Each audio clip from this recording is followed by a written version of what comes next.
colours we wanted to achieve, but they weren't very clear. With Simone's help, we were able to narrow down the kind of look we wanted. So she would bring us choices for tiles, for bent tops, and came up with ideas that captured what we wanted that we wouldn't have been able to come up with on our own. And Simone also helped us sourcing suppliers and passed on her supplier discounts. She also knew all her trades and was able to organise getting them on and off site really well. Again, that's things that we wouldn't have had the time or capacity to manage ourselves. So we didn't have a lot of working bench space in our kitchen, so we wanted to refresh it. And to have it looking lighter and brighter. And for the bathrooms, we really wanted to have a family size bath. Definitely needs more space in the bathroom. Yeah, and for the ensuite, we wanted it just to be a nice space for us.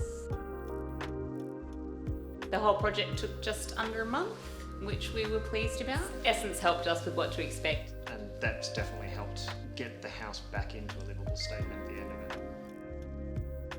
So now we're at the end of the renovation and I really love the result.